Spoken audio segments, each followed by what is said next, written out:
Buenas tardes, les damos la bienvenida a la edición central de lunes de MBD Noticias. ¿Cómo estás, Martín? Con todo lo que eso implica. ¿Cómo andás, Nati? ¿Todo bien? Exacto. Bueno, esperemos bien. que lo vayan llevando de la mejor manera posible. Bienvenidos, bienvenidas. Tenemos 1 hora y media de información por delante. Exacto, y empezamos mirando hacia Medio Oriente, por supuesto, la gran noticia del día. Hamás concretó la liberación de los 20 rehenes israelíes que mantenía cautivos desde el atentado del 7 de octubre de 2023. Por su parte, el Servicio de Prisioneros de Israel anunció que liberó a los 1.968 palestinos presos en ese país. Esta mañana, el presidente de Estados Unidos, Donald Trump, llegó a Israel para supervisar la liberación, reunirse con las familias de las y los rehenes y realizar un discurso en el Parlamento israelí. Por supuesto que hubo repercusiones a nivel local aquí en Uruguay. Por ejemplo, la vicepresidenta de la República, Carolina Cose, celebró lo que definió como paz en su cuenta en la red social X. También el Partido Nacional aprobó una declaración que saluda justamente el cese del fuego en Gaza. Y en tanto, la embajadora de Israel en Uruguay describió esta jornada como un día feliz tras la liberación de las personas que estaban como rehenes y la firma del acuerdo de paz con Hamás con el aval de Estados Unidos. Bien, por supuesto tendremos amplio desarrollo de esta información, pero hay mucho más en este lunes. Para muestra, los titulares.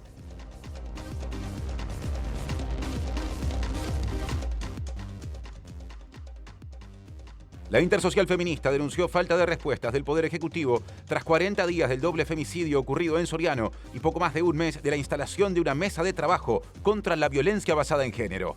El Ministerio del Interior presentó las cifras de los delitos correspondientes al lapso entre el 1 de enero y el 30 de septiembre de 2025. En los primeros 9 meses del año hubo 2 homicidios menos que en igual lapso del año anterior. La Cámara de Representantes debatió la asignación presupuestal a la Universidad de la República y a la Universidad Tecnológica del Uruguay. El diputado colorado Felipe Schipani propuso redireccionar a la educación los 32 millones de dólares que se destinarían a las Fuerzas Armadas. El Partido Nacional resolvió convocar a la Comisión de Salud al presidente de ACE, Álvaro Danza, para saber qué decisión tomará respecto a su trabajo en el organismo y en las instituciones de asistencia médica privada. Trabajadores y trabajadoras del Ministerio de Desarrollo Social, afiliados a SUTIGA, realizaron un paro con movilización y reclaman el pago de salarios atrasados y el cumplimiento de obligaciones con varias organizaciones que brindan servicios a esta cartera. Hamás concretó la liberación de los 20 rehenes israelíes que mantenía cautivos desde el atentado del 7 de octubre de 2023. Por su parte, el Servicio de Prisioneros de Israel anunció que liberó a los 1.968 ciudadanos palestinos presos en ese país. El domingo se celebrará en Bolivia la segunda vuelta electoral en la que se definirá el sucesor del actual presidente Luis Arce. El conservador Jorge Tuto Quiroga aventaja al centroderechista Rodrigo Paz, según la última encuesta difundida.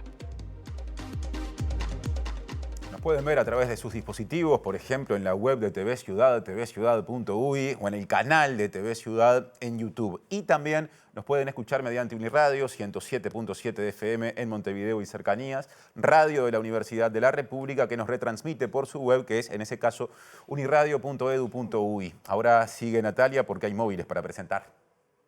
Sí, vamos primero al contacto con Martín Duarte y nos va a contar un poco de la mirada desde nuestro país de lo que está sucediendo allí en la Franja de Gaza. Martín, esta primera etapa de este acuerdo de paz.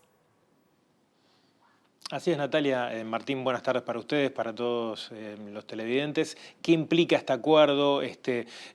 ¿Cómo se toma este hito? Como ustedes bien repasaban, a 2 años de lo que había sido el secuestro de los rehenes que fueron liberados en la jornada de hoy, la vuelta de la ayuda también humanitaria a Gaza. Todos estos temas los estaremos repasando en algunos minutos con el analista internacional Leo Harari para ver justamente qué mirada se hace de nuestro país. Estadísticas criminales de este primer semestre del año. ¿Es así, Diego Martini, Ministerio del Interior? Natalia, Martín, ¿qué tal? Buen lunes para todas y todas. Así es, el Ministerio del Interior acaba de presentar las cifras del último trimestre del año, julio, agosto, septiembre, y hizo una comparativa y las denuncias de la mayoría de los delitos vienen en baja, pero los homicidios se siguen manteniendo estable. Vamos a estar ampliando un poco con la información surgida y con lo que dio el director de AECA, el área de estadística y criminalidad del Ministerio del Interior, Diego Sanjurjo. ¿Qué dice el proyecto de ley de presupuesto con respecto a la vivienda? Hoy será día de informe especial a propósito de ese tema aquí en los estudios de TV Ciudad, en MBD Noticias Central y con Mariana Abreu. ¿Cómo andas, Mari? ¿Cómo andás, Martín? El saludo para todos. Es así, vamos a hablar del presupuesto destinado a vivienda porque el gobierno se comprometió a duplicar recursos para atender precariedad habitacional, también otros programas como MEVIR, cooperativas, nuevas alternativas, pero estos compromisos no se ven reflejados en el texto que se discute en el Parlamento y tampoco en las metas quinquenales de vivienda que presentan una cantidad de hogares a intervenir que es muy similar a la que se ejecutó durante el periodo pasado. Otro asunto. El presidente de Antel, Alejandro Paz, defendió la decisión tomada por mayoría en el directorio del ente que permitirá que a partir del año que viene una empresa subsidiaria de Antel pase a manejar directamente la gestión del Antel Arena. Decisión que, en cambio, no votó en contra en el directorio la representante opositora en ese ámbito, que es Laura Raffo, por considerarla temeraria. La decisión negativa es porque no se abre un proceso competitivo. No se hace una licitación, no se hace un llamado abierto, no se buscan oferentes, por más que el pliego para hacer la licitación estaba pronto, lo había dejado pronto el gobierno anterior. Nosotros con esta gestión lo que pensamos es reducir costos a través de nuestra subsidiaria y con este gerenciamiento nosotros pensamos ahorrar en torno de los $500.000 anuales. Bien, comenzamos el desarrollo de la información. Les contamos que el Partido Nacional comenzará un ciclo de jornadas de análisis, autocrítica y oportunidades de mejora que se desarrollará con actividades en diferentes lugares del país y se extenderá hasta mediados de noviembre, según anunció el presidente del directorio Blanco Álvaro Delgado. Y en su sesión de este lunes, el directorio del Partido Nacional también aprobó una declaración que saluda el cese del fuego en Gaza luego del acuerdo firmado entre Israel y Hamás con la mediación de Estados Unidos.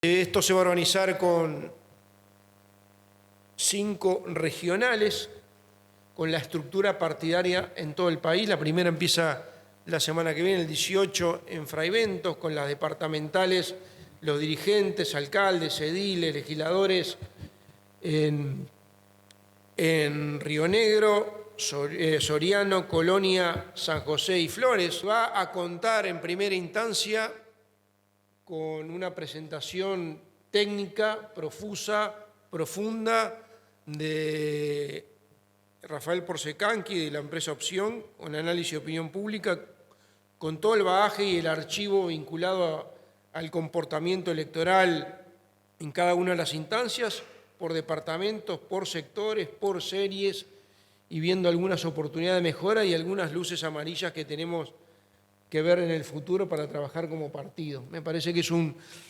arranque serio que le hacemos a este proceso de autocrítica en cada una de las instancias, y después obviamente los que van a participar van a poder hacer uso de la palabra. Un partido que escucha, y me parece que con mucha humildad escucha y aprende y mejora. Delgado dijo que las reuniones de autocrítica terminarán a mediados de noviembre y que es la primera vez que un partido político lo hace en el país. Dijo que se hará de manera respetuosa, fraterna y en unidad. En su sesión de hoy, el directorio del Partido Nacional emitió una declaración saludando el cese al fuego en Medio Oriente y a favor de la resolución pacífica de los conflictos. Con Antel Empresas estamos del mismo lado del mostrador. Cese del fuego en Gaza y análisis desde Uruguay, tema de móvil que ya presento con Martín Duarte, que no está solo.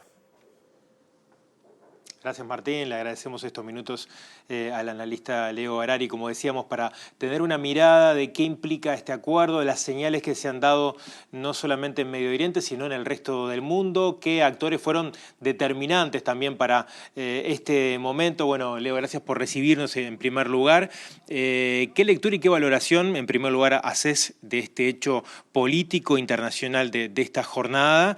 Y en particular, ¿qué implica este cese al fuego, un posible acuerdo de una situación conflictiva que venimos siguiendo ya hace un par de años, pero que se ha agravado en los últimos tiempos y que el mundo ha dado señales, ni que hablar en nuestro país, ¿no?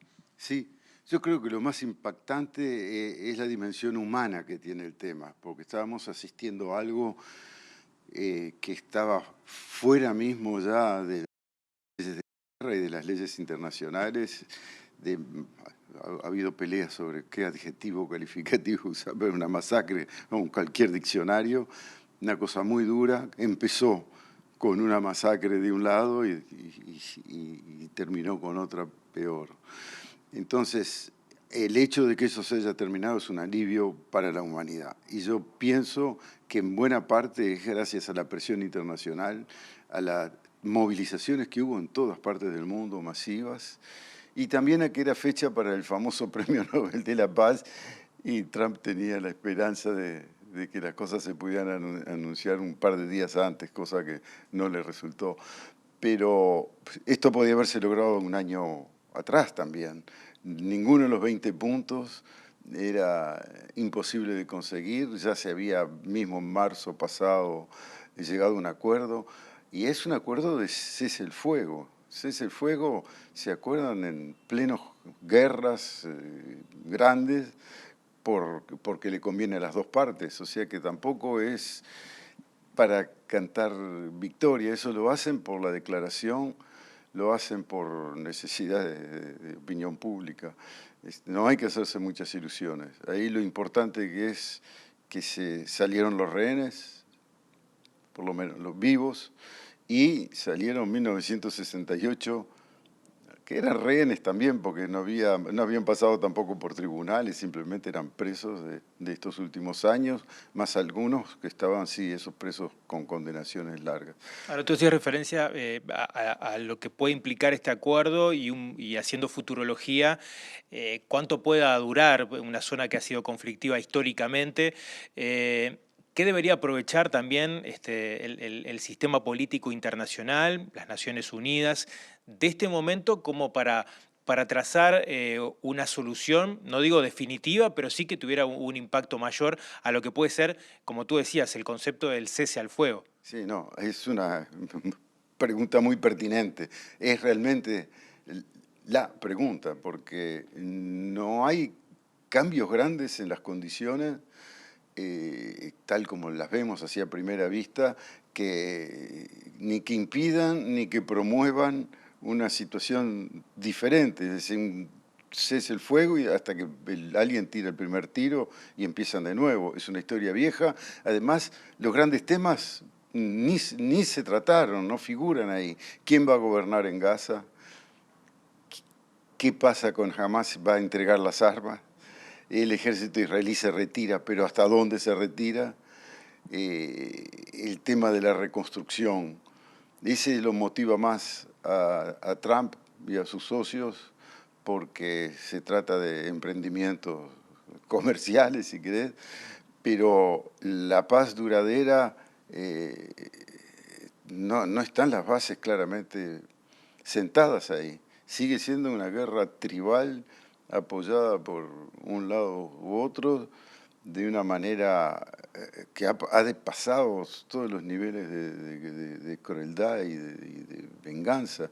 Entonces, está muy lejos de sentarse y discutir una paz. Pero esto crea un momento, como dicen los americanos, un momento. Hay una fuerza en la buena onda, además, en alguna parte todos se sienten que ganaron algo, lo que no deja de ser verdad, porque salieron los rehenes del lado que tenían los palestinos y salieron 2.000 presos, no es poca cosa para los...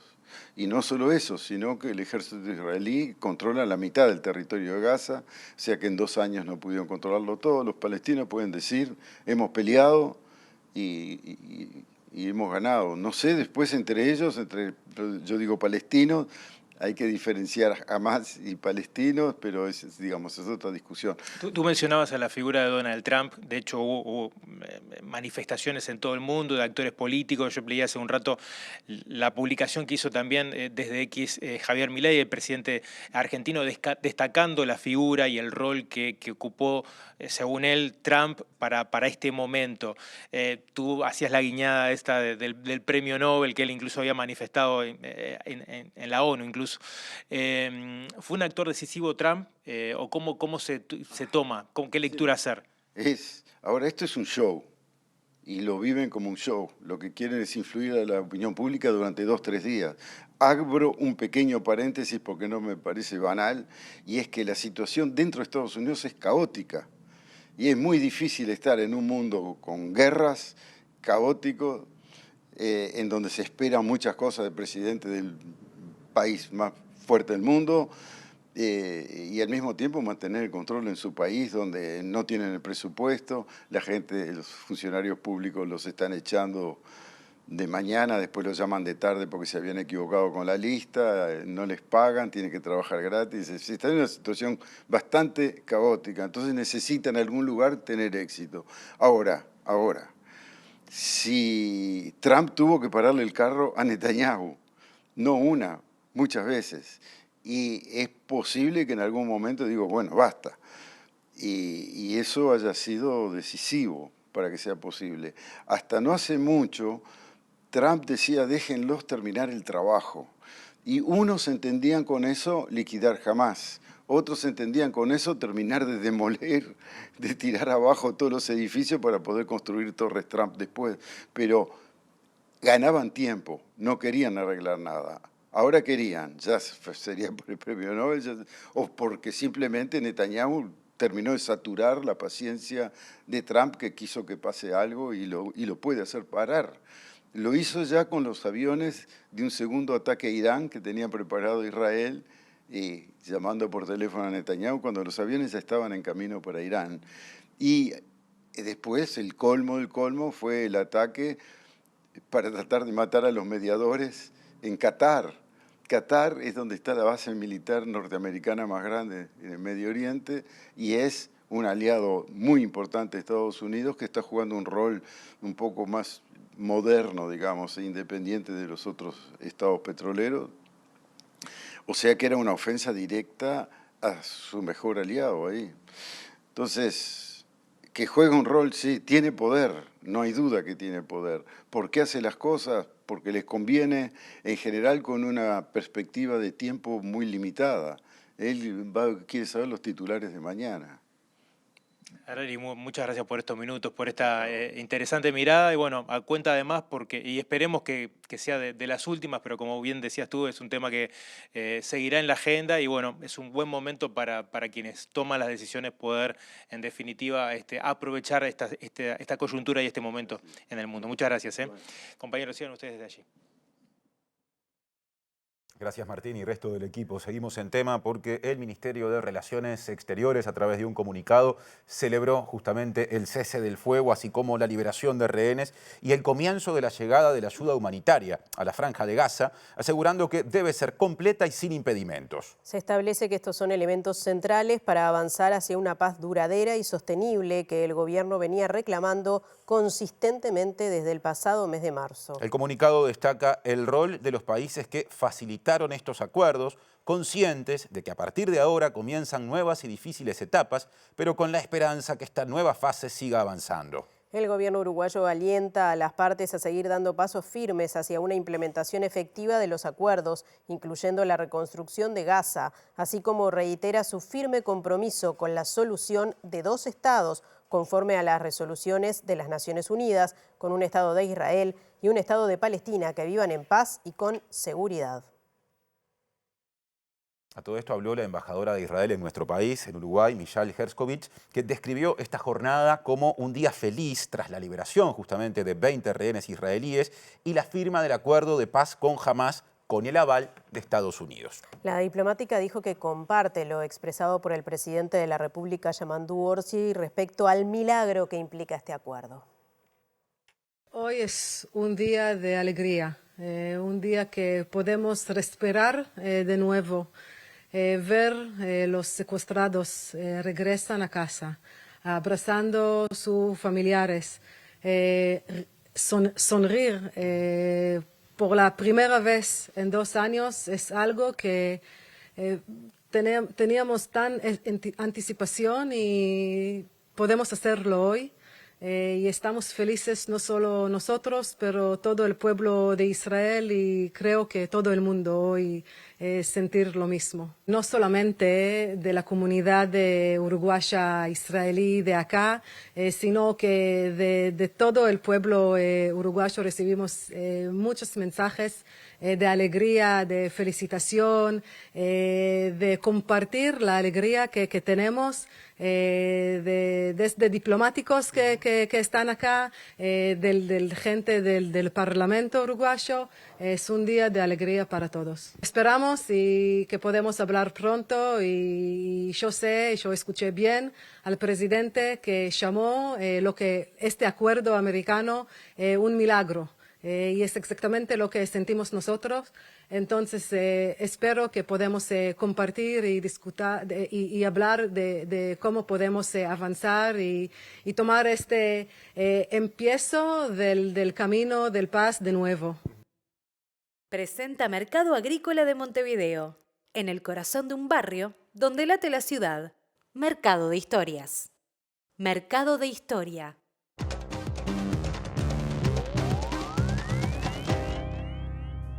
¿Qué tal? Buenas tardes. Abrimos el capítulo internacional, o lo continuamos en realidad, porque el gran tema del día es esta primera parte de este acuerdo que hoy se firmó además en Egipto. Pero vamos a detenernos en lo que recién decía Leo Harari sobre la solución definitiva de este conflicto, que está relacionada con dos aspectos que generan mucha preocupación y uno de los cuales tuvo todavía hoy la insistencia del primer ministro Benjamín Netanyahu, que es que Israel quiere terminar su trabajo y mantiene el 50% del control de la Franja de Gaza, mientras que Hamás también ha anunciado que no se va a desarmar totalmente. Estas dos son algunas de las cuestiones que en esta primera etapa podrían complicar un poco las cosas. No obstante, hoy se produjo bien temprano para nuestro horario la liberación de los rehenes israelíes que estaban con vida, 20 de ellos que ya están con sus familias, y también la liberación de casi 2.000 palestinos que estaban en prisiones israelíes, algunos con cadenas perpetuas y otros, unos 154,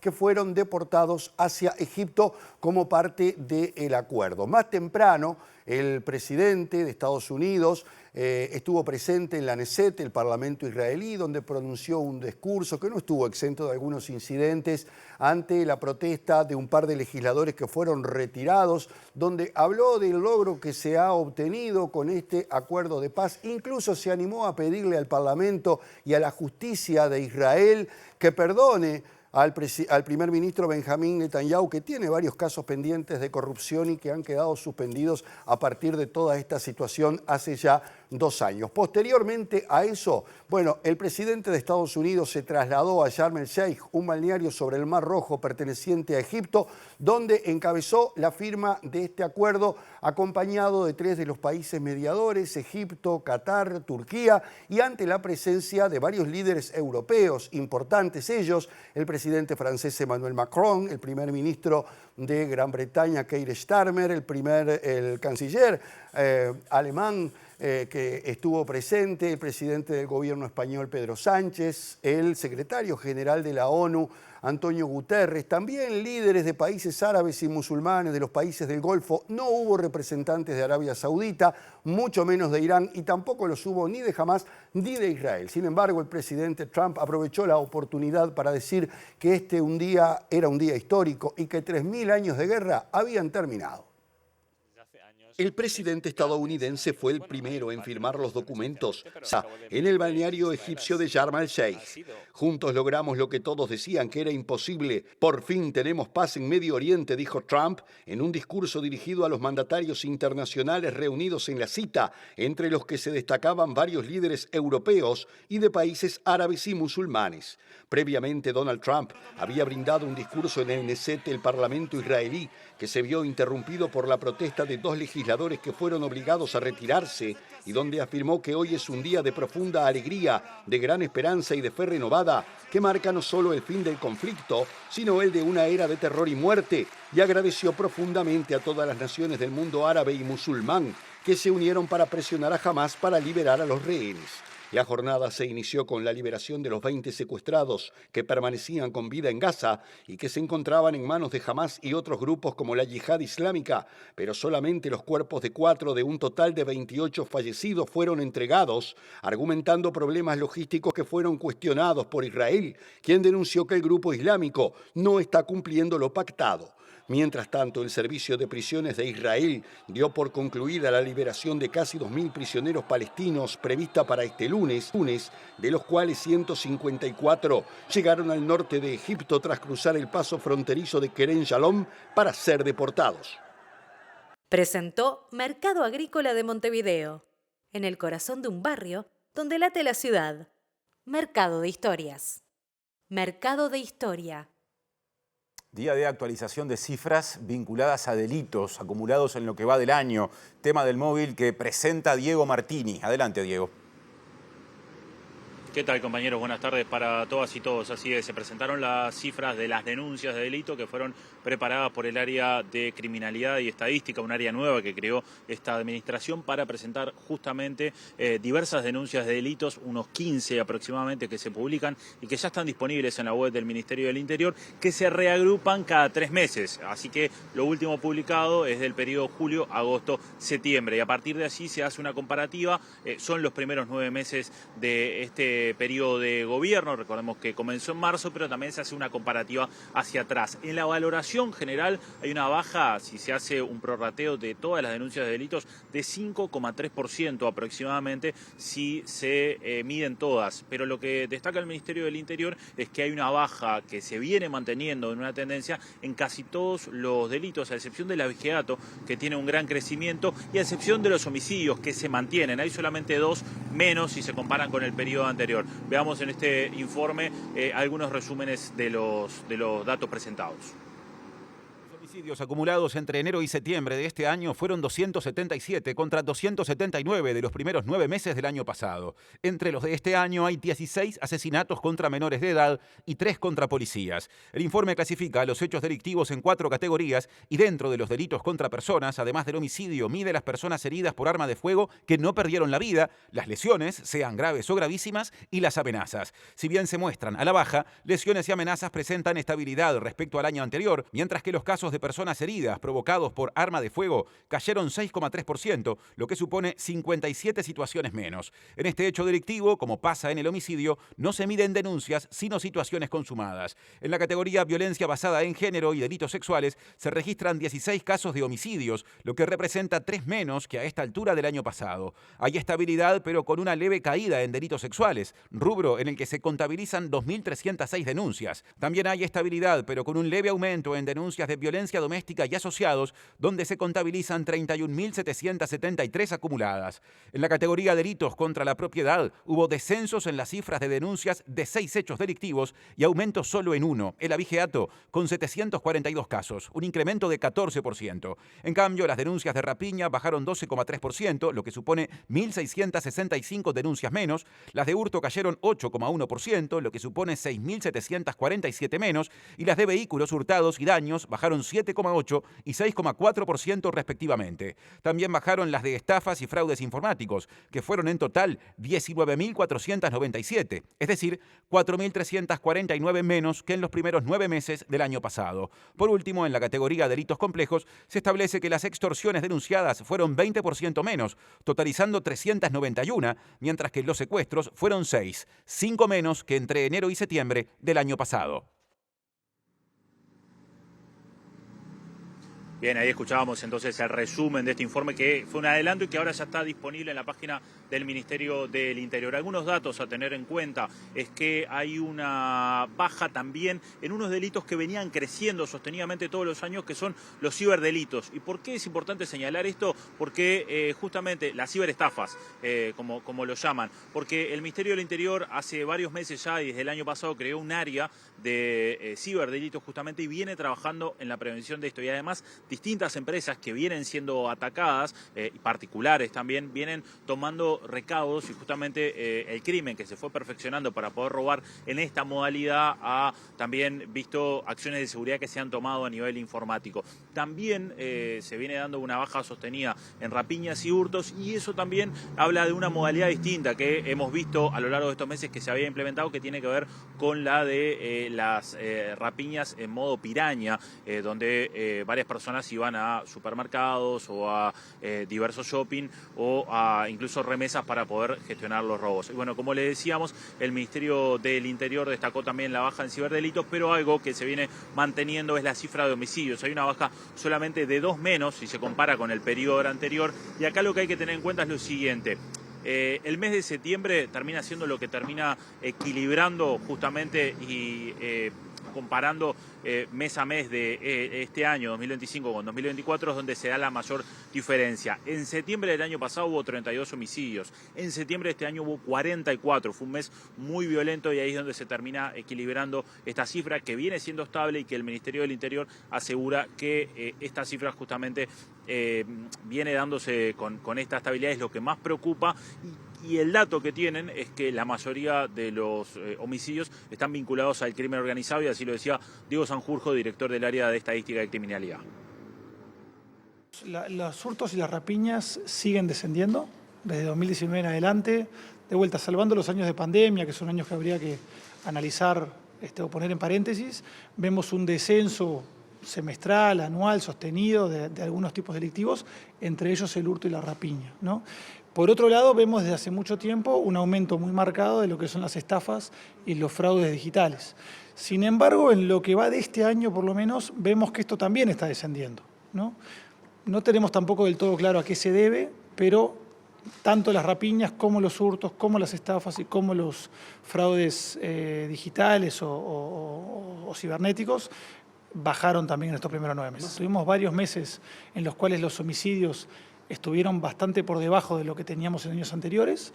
Sin embargo, en septiembre tuvimos un aumento bastante marcado de los homicidios, y ahí se equilibró nuevamente la tendencia, ¿no? ¿Están focalizados los homicidios en determinadas zonas del país y de la ciudad de Montevideo, que es donde se da la mayoría?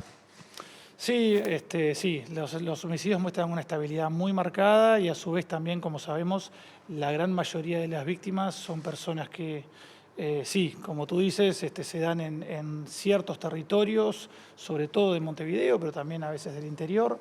Creo que casi el 60% de las víctimas tenían antecedentes penales, lo cual no es menor. Nos habla así de un fenómeno que en Uruguay, como en toda América Latina, está muy focalizado en ciertos territorios, en ciertas personas que lo sufren y en ciertas personas que los cometen. ¿Y vinculados al crimen organizado también la mayoría?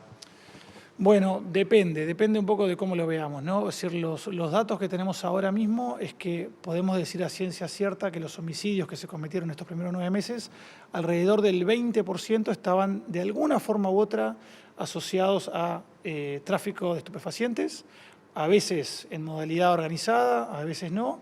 Luego tenemos un 20% adicional que no sabemos cuál fue la causa, ¿no? Por tanto, podemos decir que seguramente la mayoría de los delitos, de los homicidios que se cometen en Uruguay, no están asociados al crimen organizado, pero sí un porcentaje importante. Bien, el Ministerio del Interior también destacó el esclarecimiento de varias denuncias de delitos, sobre todo de varias rapiñas que pudieron ser esclarecidas, y también de varios homicidios, y esto tiene que ver con la creación el año pasado de una oficina especial justamente de homicidios que da un seguimiento a estos casos. Simplemente para cerrar, Diego Sanjurjo también mencionó que puede haber buenas novedades de aquí a algunos meses con el programa Barrios sin Violencia, donde el Ministerio del Interior, es un programa que comenzó a funcionar el año pasado con la administración anterior, y las actuales autoridades viene haciendo una valoración positiva, eso se va a saber de acá a unos meses. Lo que sí adelantó es que probablemente sea con algunos cambios. Este programa que está solventado o financiado con un préstamo del BID. Un dato más es que, recordemos, si bien Uruguay tiene una alta tasa de homicidios cada 100.000 habitantes, en el entorno de 10,5, casi 11%, en América Latina está por la media, Uruguay duplica la tasa mundial, es decir, es una cifra altísima la que tiene Uruguay respecto a los homicidios, y eso es a lo que el Ministerio del Interior de acá a próximos meses y acá sobre todo al año que viene, cuando van a presentar el plan de seguridad, es lo que va a atacar. Bien, muchas gracias Diego y equipo. Y hoy también se conocieron otros datos que sirven para reflexionar, que están conectados de alguna manera a estos, porque se conoció el informe sobre percepción de seguridad y victimización del Instituto Nacional de Estadística, que establece que el 59% de las personas se sienten seguras o muy seguras al caminar solas por su barrio de noche, mientras que casi el 42% se sienten inseguras o muy inseguras. Esta brecha se profundiza cuando se le hace las preguntas a hombres y mujeres y se contabilizan las respuestas por separado, siendo las mujeres las que tienen mayor percepción de inseguridad. En 2025, la distribución de la percepción de seguridad según sexo mantiene un patrón similar al observado en 2024. Las mujeres continúan presentando una proporción significativamente mayor de percepción de inseguridad en comparación con los varones. 49% de las mujeres se sienten inseguras o muy inseguras al caminar solas en su barrio en la noche, mientras que en los hombres esta cifra desciende al 31%. Del mismo informe surgen los datos de victimización, donde el INE priorizó la recopilación de información sobre robos y estafa. Durante el primer semestre de 2025 se reportaron 45.100 robos y 25.800 estafas. Los robos reportados representan el 50% y solo se denunciaron el 39,2%. Las estafas reportadas fueron del 19,6% y las denunciadas el 16,6%. En promedio mensual, el 39,8% de los robos y estafas fue reportado y el 31,6% denunciado. El informe del INE indica que, considerando las diferencias dentro de un mismo semestre, la brecha entre reporte y denuncia es mayor en robos que en estafas, patrón que se observa en el mismo periodo de 2024. El relevamiento se realizó entre los meses de enero y junio de 2025 y el periodo de referencia de todas las preguntas sobre victimización es el mes anterior a la realización de la encuesta. Ahora vamos a meternos en el tema saliente del fin de semana, ¿no? Un hecho doloroso ocurrido en Argentina, donde permanece detenido el uruguayo Pablo Laurta, imputado como presunto autor del doble femicidio, o sea, del femicidio de su expareja y su ex suegra en Córdoba, República Argentina, y también por el secuestro de Pedro, su hijo de 5 años. Laurta fue detenido el pasado domingo, o sea, ayer domingo, en un hotel de Gualeguaychú, del centro de Gualeguaychú, donde se encontraba con su hijo y se presume que intentaba ingresar con él a Uruguay. Luna Giardina, de 24 años, y Mariel Zamudio, de 50, fueron asesinadas por Laurta en Córdoba, Argentina. Según medios locales, Giardina había vivido en Uruguay hasta fines de 2024, cuando decidió volver a su ciudad escapando del padre de su hijo, quien intentó estrangularla. Laurta contaba con denuncias previas por violencia de género y Giardina tenía un botón antipánico que no llegó a activar al momento del ataque. Además del doble femicidio, Laurta es investigado por un posible vínculo con la desaparición de Martín Sebastián Palacios, chofer de Uber que lo trasladó el día del doble femicidio, ya que la policía de Entre Ríos halló pertenencias de Palacios en el cuarto que alojó a Laurta tras huir de la escena del crimen.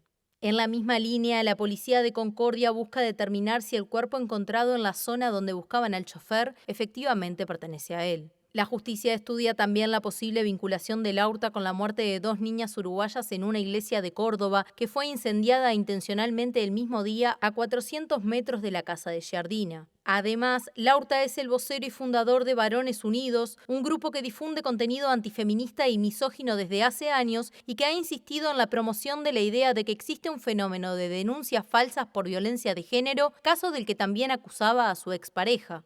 Laurta llegó a disertar por estos asuntos en el Palacio Legislativo.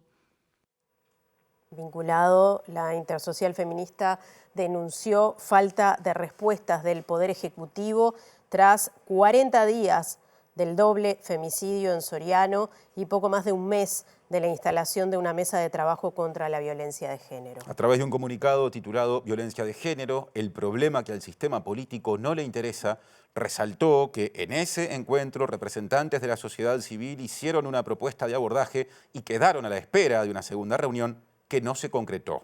La Intersocial Feminista, que nuclea más de 20 organizaciones, también menciona que los recursos incluidos en el proyecto de ley de presupuesto quinquenal para el combate de la violencia de género son insuficientes. Se establece además que la falta de incremento presupuestal en la Cámara de Representantes confirma la poca importancia que le asigna el sistema político a lo que se define como pandemia que padecen mujeres e infancias.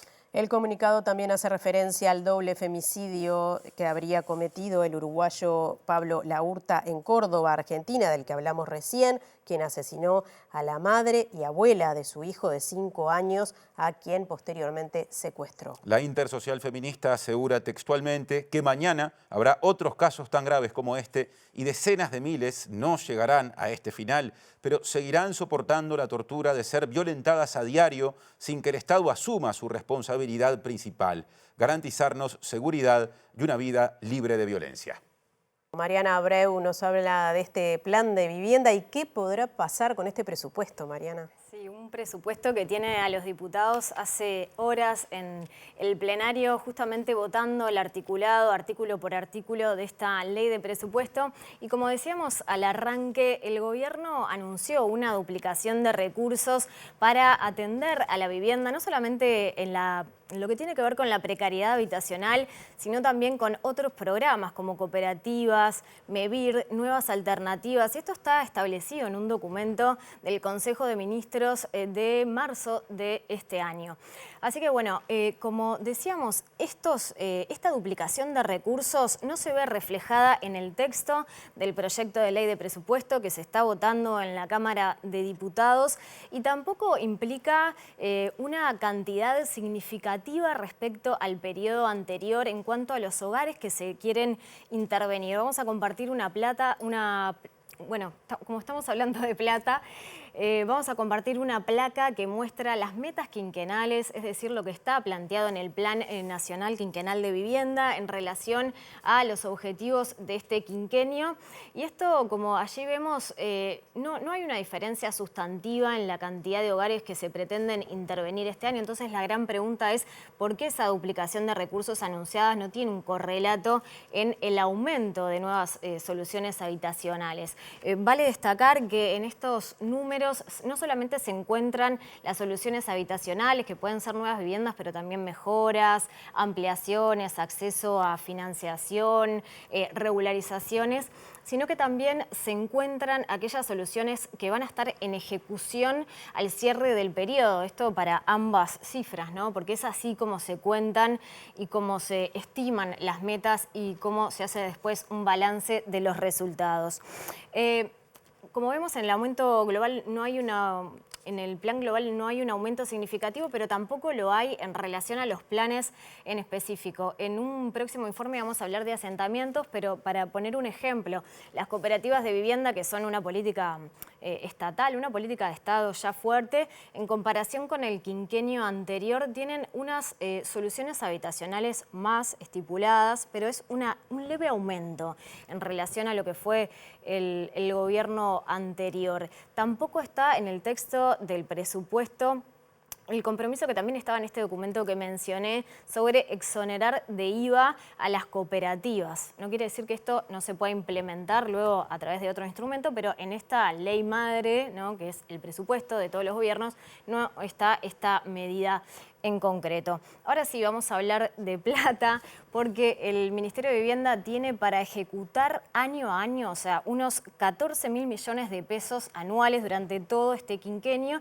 y según las autoridades, esto implica un 20% de aumento respecto a la administración pasada. También se anunció que se va a duplicar lo que es los recursos para atender asentamientos. Las autoridades estiman que en el quinquenio anterior se invirtió unos 355 millones de dólares en todos los planes para atender asentamientos y que este quinquenio ese dinero va a llegar a 700 millones. Esto no está en el proyecto de ley de presupuesto, vuelvo a decir, y tampoco lo hemos reflejado en estas metas, en esta hoja de ruta, que es el plan quinquenal. Porque, bueno, la ministra explicó en la Comisión de Presupuestos integrada con Hacienda que la financiación depende de otras variables, por ejemplo, de préstamos que se pueden pedir a organismos multilaterales. Incluso en esta suma está también un dinero que se piensa ejecutar de un programa que se llama Más Barrio, que se desarrolla en conjunto con el Ministerio del Interior. Es decir, no es una política exclusivamente de vivienda, sino que también tiene otros componentes, como es el de seguridad pública. Ahora vamos a escuchar a Benjamín Nahum, quien es asesor en materia de vivienda de organizaciones y también trabajó como docente investigador en la Facultad de Arquitectura de la UDELAR. El aumento que hubo fue del 20% para el primer año y después prácticamente no hay más aumento.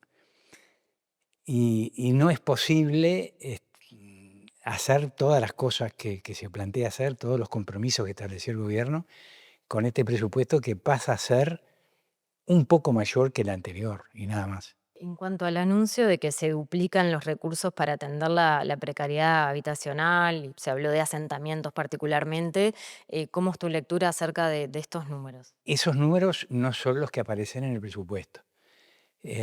Si consideramos que la atención a la emergencia está dada fundamentalmente por el plan Juntos, el plan de relocalizaciones y el plan de mejoramiento de barrios, que son los 3 programas centrales de la DINISU, de la Dirección de Integración Social y Urbana, lo que está previsto son unos 250 millones de dólares en total, para todo el periodo, contando los 5 años. Esa cantidad no permite hacer el impacto fuerte, intenso, que se piensa, se necesita y se dice que se va a hacer. Duplicarlo quiere decir que hay que poner otros 350 millones de dólares y lo que hay son 250. Con la misma plata es imposible hacer un énfasis en la precariedad sin dejar de lado otros programas. Mari, ¿y qué posibilidades hay de que esto se siga estudiando en el Parlamento una vez que se apruebe el proyecto? Claro, los legisladores no tienen capacidad de aumentar el gasto, sí de redistribuir recursos. De hecho, ha habido negociaciones en este sentido para otros rubros del presupuesto. Lo que sí se puede incrementar es lo asignado a través de las próximas rendiciones de cuentas. También el Poder Ejecutivo puede disponer de fondos para asignar a vivienda. Se puede echar mano a créditos con organismos multilaterales, como decíamos. En fin, lo que nos referimos acá es a la hoja de ruta del plan quinquenal y al presupuesto. Vamos a hablar de otra interpretación en relación a los números que es menos benevolente, digamos, es la que hace la Cooperativa Comuna, Cooperativa de Economistas e Investigadores en Economía. Ellos calculan que el aumento del presupuesto en relación a vivienda con respecto al periodo anterior no alcanza el 2%. ¿Y cómo es esta diferencia entre lo que anunciaron las autoridades? Bueno, el presupuesto de vivienda tiene una particularidad que es que se financia en una gran parte a través del Fondo Nacional de Vivienda, cuya recaudación varía esencialmente por el índice medio de salarios. Entonces, lo que dicen estos economistas es que en el proyecto de ley de presupuesto esta recaudación está prevista de un modo, digamos, de un modo muy inferior a lo que termina siendo en la realidad. Entonces, aquello que se anuncia como un refuerzo presupuestal, en realidad es plata que ya tiene la cartera para ejecutar la política de vivienda. Ellos entonces se fijan lo que el dinero nuevo inyectado en el articulado, que son 900 millones de pesos, 22 millones de dólares, y bueno, esta visión también es la que daban algunos actores de la oposición en la Comisión de Presupuestos al referirse a estos anuncios y al aumento que había anunciado la ministra de Vivienda. Vamos a escuchar a Mariana García de la Cooperativa Comuna, que explica esto de mejor manera que yo, y también recordarles que vamos a estar próximamente en otro informe abordando la realidad y los números específicos para asentamientos que están en el presupuesto y también en el Plan Quinquenal de Vivienda. Cuando analizamos todo el proyecto de ley de presupuesto para vivienda desde el 2025 al 2029, el primer comentario que merece hacer es que los refuerzos presupuestales que están previstos son bastante pocos. Empiezan siendo del orden del 1% para el 2026 y terminan siendo en el 2029 del orden del 2%. Entonces, en relación a las expectativas de que se aumentara sustantivamente el presupuesto, los números muestran que estamos a una distancia bastante larga de eso. A la hora de ver cuáles son los recursos adicionales que existen en el presupuesto, lo que tenemos que ver es la plata adicional que se agrega a lo que se llama la línea de base, que es la operativa normal de cada inciso o cada ministerio. Cuando vemos esa columna del articulado, que es la que agrega dinero adicional, y la comparamos con la plata que ya tiene el Ministerio para seguir funcionando, esa comparativa de la plata nueva versus la plata que ya existe es la que nos arroja estos porcentajes de aumento que empiezan siendo el 1% en el 2026, suben de a poquito 1,4, 1,7 y llegan finalmente al 2% en el 2029.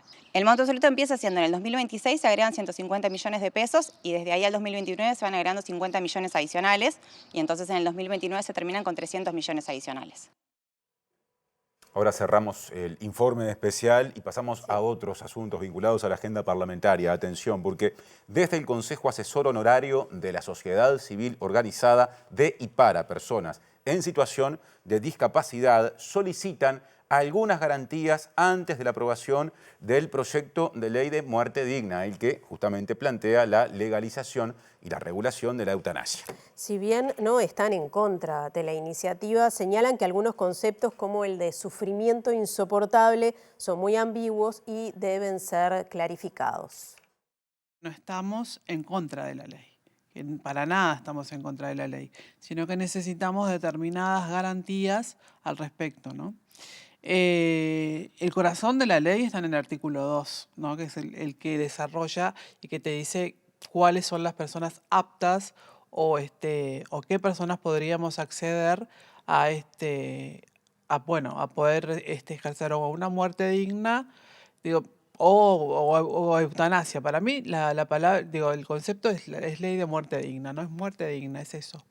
Porque la persona puede estar viviendo un sufrimiento insoportable, como lo marca el artículo 2, pero ¿qué pasa con eso? Es muy ambiguo, ¿no? Lo del sufrimiento, ¿cómo cuantificamos el sufrimiento humano?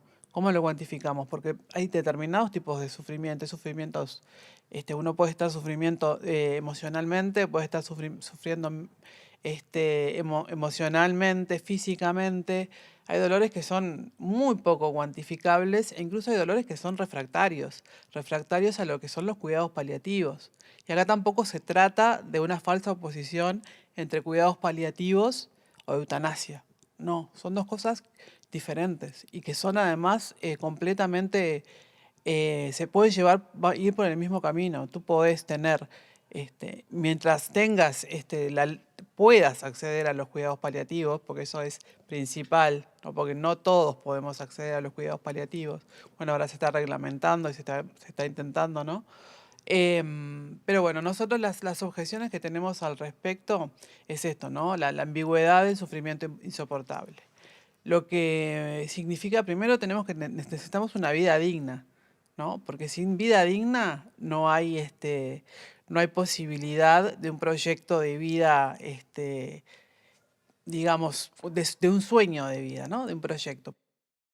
El directorio de Antel, con el voto contrario de la directora opositora Laura Raffo, resolvió que a partir del 31 de diciembre el Antel Arena pasará a ser gestionado por la subsidiaria de Antel, ITC, tras la finalización del contrato con la firma privada AEG Facilities Uruguay Sociedad Anónima. Habló el presidente de Antel, Alejandro Paz, que defendió la decisión, estableciendo que significará un ahorro para el ente de $500.000 por año. Nosotros creemos que la mejor opción para continuar con la gestión del Antel Arena es hacerlo a través de una de nuestras subsidiarias. El modelo de gestión es exactamente el mismo que tenemos hoy, va a ser exactamente igual. Los espectáculos al Antel Arena van a seguir siendo traídos por los productores locales, privados, y nosotros con esta gestión lo que pensamos es reducir costos a través de nuestra subsidiaria, y con este financiamiento nosotros pensamos ahorrar en torno de los $500.000 anuales, lo que nos va a permitir traer algún otro espectáculo más que hoy no está llegando ante la arena por algunos costos altos que hay, en particular, por nombrar uno, el tema básquetbol. Queremos traer en particular más básquetbol ante la arena. El gobierno anterior pudo haber hecho, si quería, una licitación nueva, porque el contrato a esta empresa se le venció en el 2023 Sin embargo, cuando estudió el tema, vio que no era lo mejor hacer una licitación internacional. La misma conclusión llegamos nosotros, no es la mejor solución. Hoy el intermediario se lleva más de $500.000. Paz se refirió a las críticas recibidas por los altos costos del escenario, que ha resultado privativo para los equipos uruguayos de básquetbol. Pero ¿cómo hacen para bajarse los costos a los equipos? Lo que estoy diciendo, al tener un costo menor de intermediario, además vamos a revisar un montón de contratos que hay hoy, que vencen también en diciembre, y vamos a generar eficiencias con nuestra empresa ITC. Y eso ¿No es posible que abrir el Antel Arena sea menos costoso de esos $30.000 que hacía referencia? Esperamos que sí, esa es la idea, en eso vamos a trabajar. O sea, con el mismo modelo de hoy, con menores costos, para permitir más espectáculos.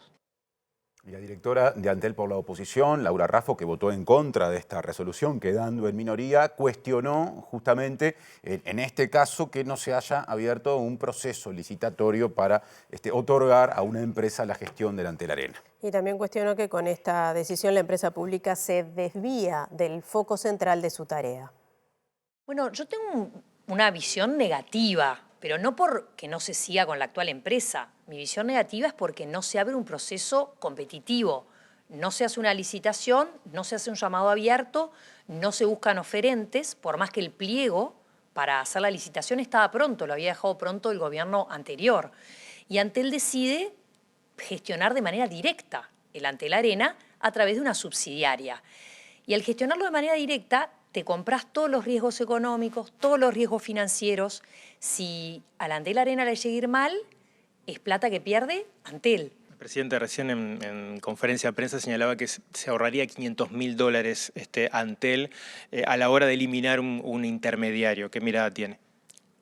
Creo que la mirada es muy optimista, la del presidente. Realmente los números del Antel Arena hoy no muestran por ningún lado que se generaría ese ahorro y de hecho se le pone la carga de gestionar una arena a una empresa subsidiaria de Antel. Antel es dueña 100% de esa empresa, es una empresa que hace consultoría tecnológica, que la hace muy bien. Presenta Asociación de Funcionarios Portuarios. Hacete socio y accederás a beneficios exclusivos como colonia de vacaciones, préstamos, servicios de la salud, tienda online con precios exclusivos y mucho más. Violencia de género en agenda, tema del móvil que presento, reaparece Diego Martini en la edición central de MBD Noticias.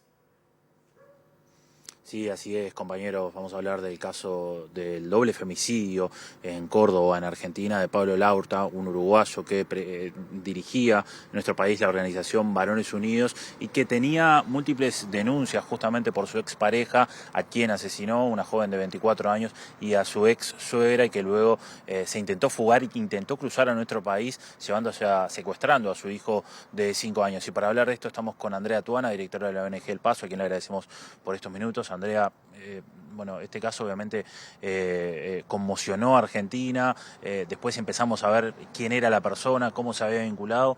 ¿Cómo evaluás lo que sucedió y además el grupo al que pertenecía él, que era Varones Unidos, que además había mencionado que injustamente estaba siendo separado de su hijo, justamente porque no lo dejaban verlo?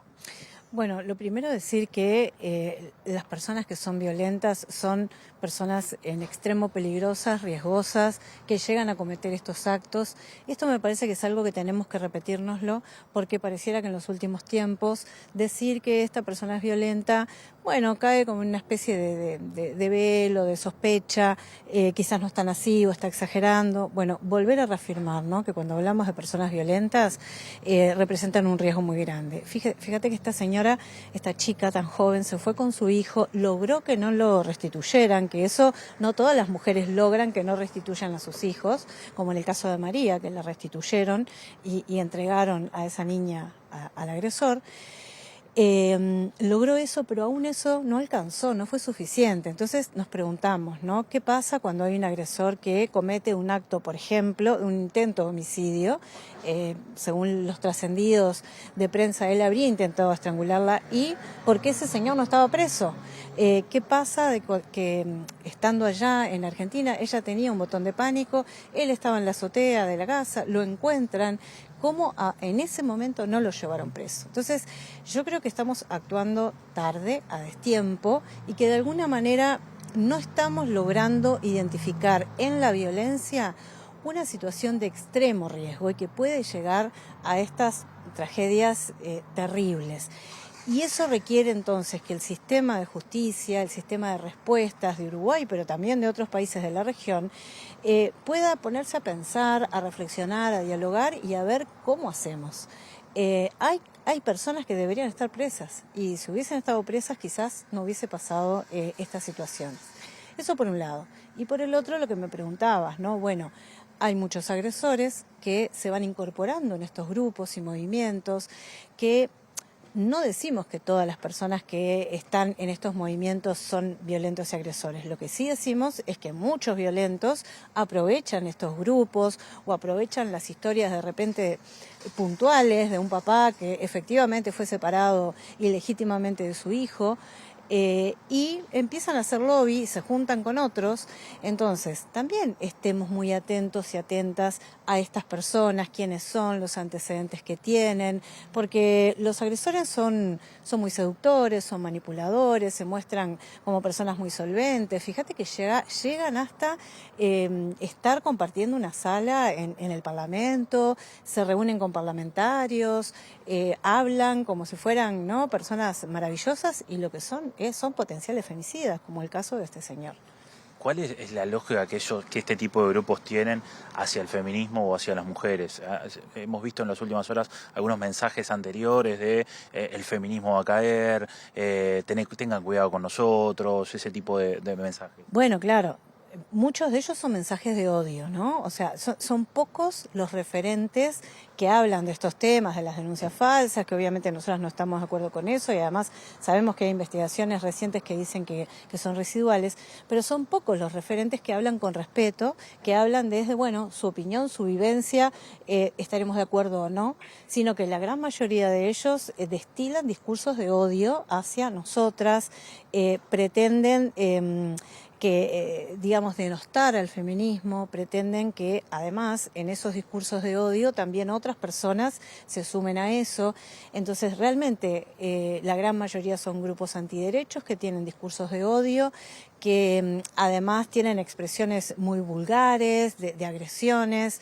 Entonces, la verdad es que nosotros respetamos a aquellas personas que, bueno, en el acierto, en el error, en la concordancia o en la discrepancia, hacen sus planteos con respeto.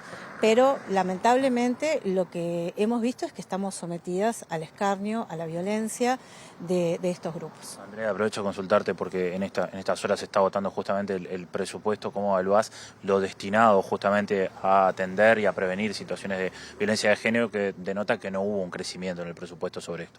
Bueno, desde la Red Uruguaya contra la Violencia Doméstica y Sexual, colectivo que integro, tenemos mucha preocupación por el tema del presupuesto y así lo hemos estado haciendo saber. Creemos que obviamente este tema, la violencia hacia los niños, niñas y adolescentes y hacia las mujeres, es uno de los problemas medulares que tiene el país y se requiere realmente, bueno, redistribuir los gastos, redistribuir las inversiones para realmente lograr hacer cambios que muevan y que transformen las situaciones para que de aquí a 5 años o a 10 años podamos tener un panorama diferente. Andrea Tuana, muchas gracias como siempre. Gracias a ustedes.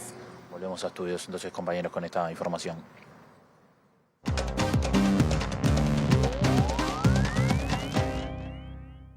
Bien, retomamos la información internacional, pero en clave regional, porque el próximo domingo Bolivia tendrá la segunda vuelta de sus elecciones, en las que Rodrigo Paz, hijo del expresidente Paz Estenssoro, y Jorge Quiroga, ex vicepresidente del gobierno de Hugo Banzer, se van a enfrentar en un balotaje que tiene muchísimas particularidades. Es el primero que ocurre en 20 años, es la primera instancia electoral en la que no va a participar el movimiento al socialismo que ha gobernado hasta ahora en Bolivia, y ayer hubo un debate presidencial que hacía mucho tiempo no se daba en ese país. Hasta ahora las encuestas vienen dándole una cierta preferencia a Jorge Quiroga, Tuto Quiroga, como se le conoce popularmente en Bolivia, que bueno, estaría adelante en las intenciones de voto, aunque hay un 20% del electorado que todavía no sabe qué hacer. Y recordemos, además, que en las elecciones anteriores, Rodrigo Paz, que está participando de este balotaje y que ganó en la primera vuelta,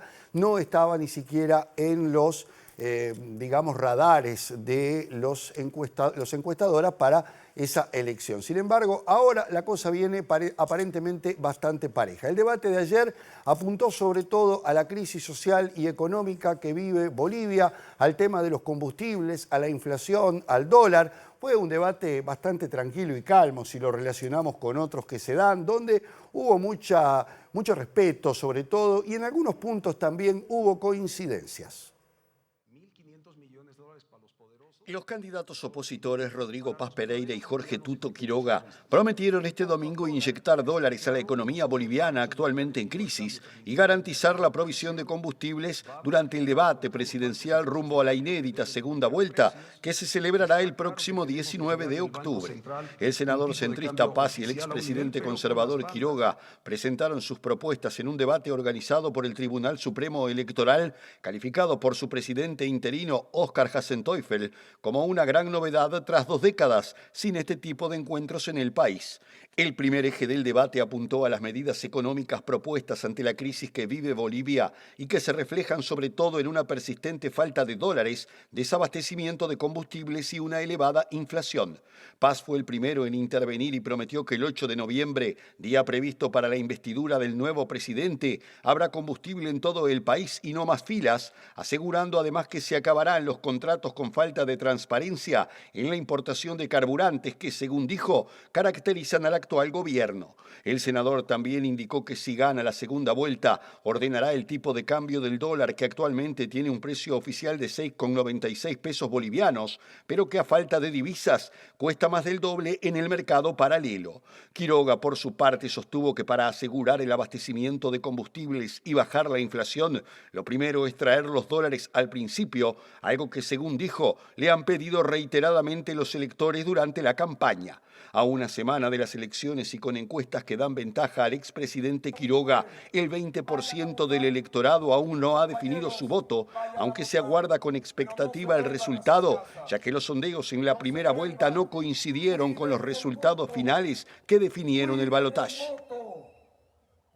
Y ahora nos vamos a la República Argentina. Se fue el presidente Javier Milei y su comitiva hacia Estados Unidos. Mañana se reunirá con el presidente Donald Trump para, ir dando detalles de cuál va a ser el aspecto técnico que va a rodear esa inyección de dinero que va a hacer Estados Unidos de 20.000 millones de dólares en swap o en cambios de divisas para ayudar al gobierno del presidente Milei. Y esto se da a pocos días de las elecciones, donde, el presidente se está jugando una carta política importante y donde la situación no es la mejor de cara a esos comicios, teniendo en cuenta los problemas, no solo económicos que enfrenta la Argentina, sino de carácter político y otras denuncias que involucran, como ustedes saben, a una de sus principales figuras en estas elecciones, que ahora es el ex candidato José Luis Esper, también las que han salpicado a su hermana Karina Milei, que dicho sea de paso, lo va a acompañar en esta gira por Estados Unidos junto al ministro de Economía, Caputo, para tratar de definir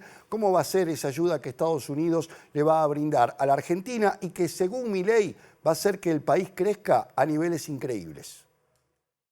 El presidente argentino Javier Milei aseguró este lunes que a su país le espera un futuro maravilloso gracias a la ayuda financiera de Estados Unidos y a la explotación de los sectores mineros, de energía y agropecuario. Eso lo que va a hacer es generar una avalancha de dólares. Nos van a salir los dólares hasta por las orejas, afirmó el mandatario en una entrevista radial que ofreció cuando estaba a punto de partir rumbo a Washington, en donde este martes será recibido por el presidente de Estados Unidos, Donald Trump.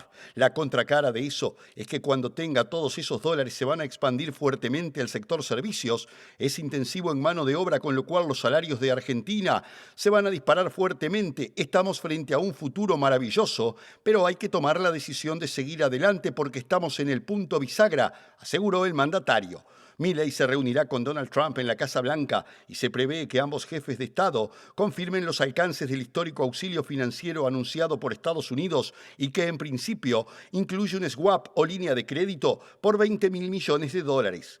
Tenemos una agenda con múltiples temas. ya que desde el primer día decidimos ser un aliado de Estados Unidos y de Israel y obramos en consecuencia. Somos un aliado verdadero, no circunstancial, advirtió Milei, al descartar que la intervención de otro país en las políticas económicas ponga en riesgo la soberanía argentina.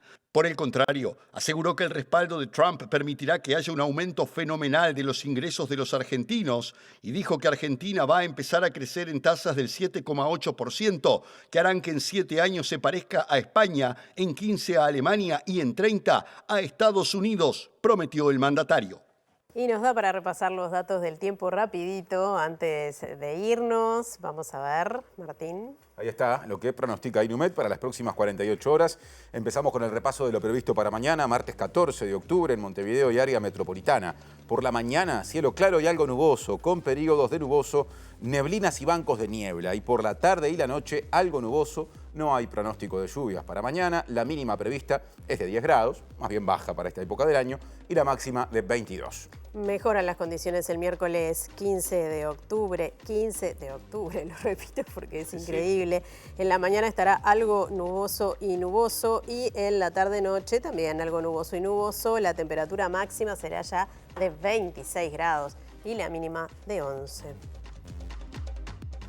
Ya se viene en la pantalla de TV Ciudad el lado B del 13 de octubre. Volvemos al presente. A continuación del lado B volverá MBD Noticias en síntesis con lo más importante de hoy. Bien, y mañana nos reencontramos a las 8 de la mañana con la edición matutina de MBD Noticias. Gracias por estar. Que pasen bien. Hasta mañana.